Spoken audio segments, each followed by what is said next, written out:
Welcome to the Heavy Spoilers Show. I'm your host Paul, and this video we're going to be breaking down 81 of our favourite details in Lovecraft Country. Now the season starts off by introducing us to Atticus through his dreams. In this we see as the Korean War vet has flashbacks to his time in the war, which becomes a pivotal plot point in episode 6. Tick meets a version of GR which is meant to resemble an alien, and when he wakes up we can see that he's reading the John Carter novel A Princess of Mars, which this scene is a reference to. In the background we can also see the tripods from the H.G. Wells War of the Worlds novel as they torch the landscape.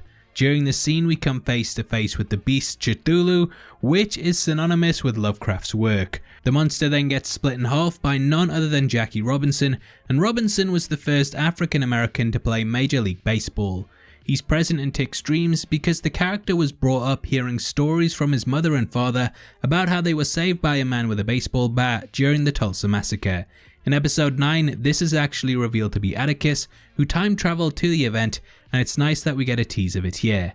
On the bus we see Atticus and another black passenger forced to sit at the back, and above them hangs a sign which reads, "This part of the bus for the coloured race." This is actually a reference to a classic photograph which depicted segregation on buses. It isn't the only riff on a historical image either, and when Tick and Co are driving through the country, they pass an ice cream stand in which a black family are forced to stand at the coloured side whilst they're ignored by the white staff members. This is actually a reference to an image taken by Gordon Parks, who documented segregation in the civil rights era. Another reference to Parks appears not long after when we see a mother and daughter standing below a sign that says coloured entrance. The image is almost exactly how we see it in the show, and it's great that the creative team were able to lace the series with such detail. On the road, the group are harassed at a gas station, and when driving away, we see an advert for Aunt Jemima behind them. Jemima very much plays into the mammy stereotype, and this moment showcases how black people were ostracized by white people whilst they were happy to use their image to sell products and commodities. We actually see the duality between advertisements for white men and Aunt Jemima later in the season in the episode Strange Case.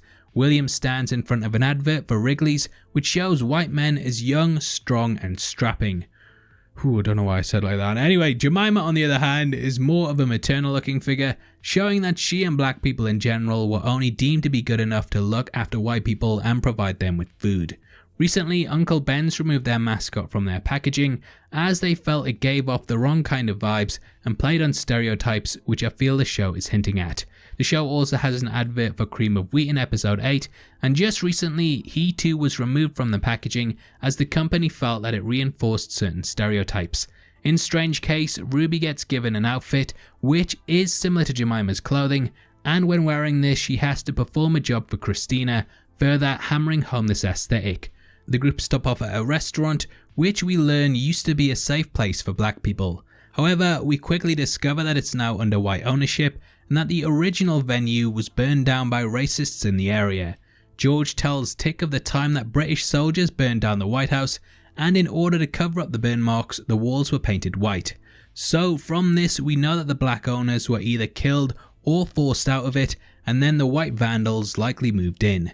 They literally painted the walls white, which symbolically showed their taking over of the property, and there's a lot going on in the subtext here. The episode also has Tick coming across his father's favourite book, which just so happens to be The Count of Monte Cristo. This work centres around a man that becomes imprisoned, and after escaping captivity, he sets out on a quest for revenge. This pretty much sets up Montrose's arc, as after escaping his cell in episode 2, he helps bring an end to the Braithwaites, who were responsible for his imprisonment. Episode 6 also references this, and we see GR attempting to spoil the ending for Tick without even dropping a spoiler alert.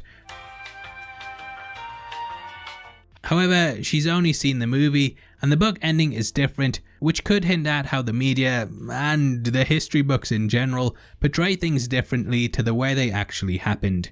When Tick and Co go looking for Montrose in episode 2, they find that he's managed to tunnel his way out, and this is actually a reference to the Shawshank Redemption, with the tunnel reveal being framed exactly the same as it is in that movie. On top of this, the second episode also has references to other films such as The Wicker Man.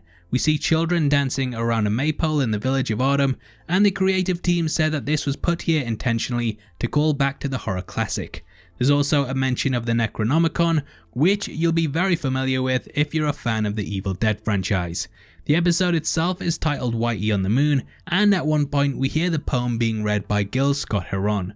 The poem discusses how the US government put countless amounts of money into putting a white man on the moon, whilst black people on Earth still lived in poverty. This idea of white people making advancements at the suffering of black people is central to this episode, as it revolves around Samuel Braithwaite attempting to gain immortality through killing Atticus.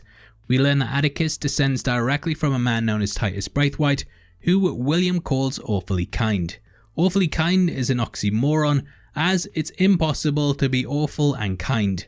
We learn more about Titus throughout the season, and though he was known as a kind person, in real life he pillaged African villages and was heavily involved in the slave trade. Episode 2 also opens with another nod to the themes in this entry, as we hear the song Moving On Up in the beginning. This was used on the 70s TV show The Jeffersons, which was about a black couple living in white high society, which is also what we see the characters doing at the beginning of the entry. Jump to episode 3 and we watch as Letty buys the Winthrop house. After a spell of protection is put on it later in the episode, she turns it into a safe haven for black people, and this is actually a nod to Winthrop Avenue in Chicago, which was a safe place for black people in the 50s, 60s and 70s. Ruby herself also discusses Trumbull Park in Chicago, which became a centre for racial violence after a black family moved in there. They were attacked by racist white people, and police protection was later put in place. We actually see that the police in this area don't really care, and later learn that they are complicit in allowing racial tension to thrive. Later in the episode, they completely ignore a burning cross, which is placed on the lawn at Letty's house. This symbol first became popular in the 1915 film Birth of a Nation, and not long after it was used by the Ku Klux Klan to terrorize black people, and it's absolutely horrifying. Emmett Till also makes an appearance in the episode, and references to him pop up at several times throughout the season. When we first see him, we discover he's taking a trip, and in real life Emmett went to Chicago and was kidnapped by two white men who later tortured and killed him. In episode 7, when Letty is playing games with the kids, one of them says they miss Bobo as he actually knew how to play, and this was actually Till's nickname at the time. Episode 8 starts with his funeral, and later in the entry Christina pays two men to enact what happened to Till so that she can get perspective on it. Episode 10 has Diana scribbling on a newspaper, and this is a headline which refers to how Till's killers were found not guilty due to them being tried by an all-white jury. They later admitted to carrying out the crime, but were not charged due to double jeopardy laws, and it still stands as a huge injustice. Episode 4 revolves around the group journeying to Titus Braithwaite's hidden vault, and this is given some nice foreshadowing when we catch a child in the library reading Journey to the Center of the Earth. The library also has the notable figure of W.E.B. Du Bois hanging up, and he was a key person that fought for equality during the civil rights movement. The episode is also laced with several nods to Indiana Jones, and we see that they discover the entrance to the vault by using light, which is similar to the Staff of Ra. There's also a bridge across a cavern that they have to cross, which I think is a nod to the Last Crusade. Not long after this bridge scene, Montrose brings up Jesse Owens, who was a black athlete that won 4 gold medals at the 1936 Olympics, showing Hitler that he was wrong in his beliefs on Aryan supremacy. Jump over to episode 5 and we watch as Ruby transforms into a white woman and gets to see society from another point of view. The episode is called Strange Case, and this is a reference to the book Strange Case of Dr. Jekyll and Mr. Hyde, which I'm sure you're well aware of has several similarities to this entry. When Ruby goes through her first transformation, we can also hear a news report talking about Locust and their metamorphosis process. The newsreader says that locusts go through 5 molting stages before they finally feast on everything, and Ruby herself goes through 5 transformations. In the end, she goes wild with a shoe, and yeah, sticks a heel where the sun don't shine. Now this is actually the heel of a stiletto, which in culture is used as a sign of female domination, thus her using it as a weapon carries a lot of weight with it. A stiletto is actually the name of an Italian knife, and again we have this continuation of something symbolically transformed to appear another way. This newscast is also a reference to the book Metamorphosis by Franz Kafka, which follows a man who's been transformed into a cockroach. Butterflies also appear throughout the entry, and one even lands on a newspaper that Ruby is reading. Butterflies also go through transformations too, and it's nice that this image is dotted throughout. Ruby also gets some vanilla ice cream, and due to Jim Crow laws at the time, black people were not allowed to have it. During Ruby's journey, we hear the poem for colored girls who have considered suicide, and this discusses how much inequality black women have to deal with, which is juxtaposed by Ruby enjoying the finer things in life. Now, we're just past the halfway point of the video, and if you're enjoying it, then please subscribe to the channel, as we do big breakdowns like this every week, and you definitely don't want to miss them. Anyway, getting back into the list, as mentioned earlier, Ruby completes a job for Christina that involves placing a regeneration stone in Captain Lancaster's office. She sees Lancaster take his shirt off, and he has a black body underneath it, which foreshadows the character kidnapping black people and using them as transplants. This was actually set up in episode 3, when we learned that Hiram Epstein had been experimenting on black people. Epstein is actually supposed to be a reference to Joseph Mengele, who carried out several experiments on humans during the Second World War. In this episode, we also learn that Christina and William are one and the same, and this is hinted at when the latter takes off his shirt to reveal the mark of Cain. Hanging up alongside his shirts are also dresses, which is a really subtle indicator of exactly what's going on. Up next is episode 6, which opens on GR watching Meet Me in St. Louis. The title of this episode itself is actually Meet Me in Daegu, which is a little nod to the film. We learn that GR is a kumyo, which in Korean folklore is a nine-tailed fox that feeds upon men. A kumyo can also transform into a beautiful woman, and the episode wrestles back and forth over whether GR is still GR or not. GR attends something known as a meeting, which is a form of speed dating in Korea. When discussing her date, a friend says to her that he's as dull as ditch water. The phrase in the West is of course dull as dishwater, so her saying ditch water hints at how poverty-stricken the people are. Episode 7 is packed with Easter eggs, and the title itself, I Am, is a reference to the Bible in which God named himself I Am That I Am. Hippolyta goes out on a road trip to discover what happened to George, and along the way she rides past Bessie Springfield, who was the first black woman to ride a motorbike across the US. Hippolyta herself goes on several journeys, and she meets an alien called Beyonce, as in Beyonce, yeah, they can't all be bangers. Now she also comes face to face with Josephine Baker, a civil rights activist who found notoriety as a dancer in France. Freda Kahlo too appears in the episode, and the pair were rumoured to have a relationship at one point. Hippolyta also becomes the leader of an Amazonian tribe, and Hippolyta herself in pop culture is actually the mother of Wonder Woman, who too is an Amazonian. During the warrior fight scene, we can hear the song Fire, which is actually sung by a band that have a black female singer for their main vocals. Hippolyta ends up going on a journey across the multiverse, and here she encounters aliens who would later end up making an appearance in the comic books that she gives to Diana in episode 10. We also see that her ship looks like an alternate version of Woody, the car that she used to travel about the episode in. The entry ends with Tick getting a Lovecraft Country book, and this fourth wall breaking moment is meant to signify to the audience that the show is going off in its own direction that's different from the source material. As mentioned earlier, episode 8 has Emmett Till's funeral in it, and we see his people outside it vomit and complain about the smell. This is because Till's mother held an open casket funeral to show the world what had happened to her son. Throughout the episode, Diana is chased by demons known as Topsy and Bopsy, which are plays on the Pickaninny stereotype. These were first popularized in the book Uncle Tom's Cabin, which we see feature in the entry. Released in the 1800s, this was the second best-selling novel of the century next to the Bible, and it drove a lot of the anti-slavery movement, which eventually led to the Civil War.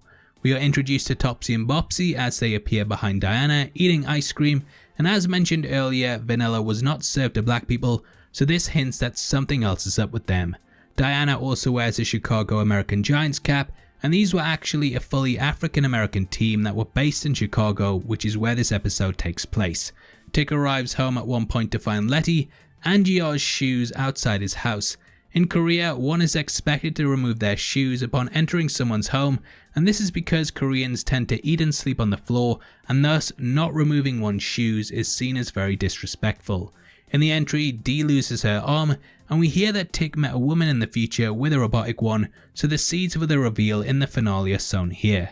Episode 9 involves jumping back in time to the Tulsa Massacre, and there are several things that pop up here, such as the Dreamland Theatre. This was actually destroyed during the Tulsa riots, and you may remember that it too appeared in Watchmen when the sign for it became Dr. M. During the burning scene towards the end of the entry, we hear the poem Catch a Fire by Sonia Sanchez, which is about black people using their oppression as a driving force in order to liberate them. As the city burns, Montrose discusses several members of the dead, and it's a filling tribute to the real life people who actually lost their lives during the atrocity. And finally is episode 10, which is called Full Circle. Circles are used at several points in the entry, and the entire show comes, well, full circle. Now initially a circle is drawn in salt to summon Titus Braithwaite. Later there's a giant one drawn around the lodge, and Atticus is put on a circular contraption.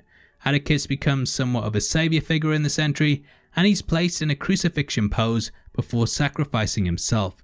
He's also baptised, and this is of course bringing up a lot of Christ symbolism. Finally, the last one, there's a big clue that Christina is Ruby, which comes during the car journey. Ruby happily sings along to the song Shaboom, but earlier in the season when discussing the tune, she says it's shaboring, thus we can take from this that it was actually really Christina. Anyway, that concludes our video, and you know what, thank you so much everyone who's watched through all of our breakdowns and added these Easter eggs into the comments and so on. I've been writing this video for a while, so I appreciate you sitting through it, and I hope you enjoyed watching it as much as we did making it. Don't forget, we're also giving away 3 copies of the Marvel Phase 1 box set, and all you have to do to be in with a chance of winning is like the video, make sure you subscribe with notifications on, and drop a comment below. The winner is going to be chosen at random on the 30th of October, so make sure you get involved.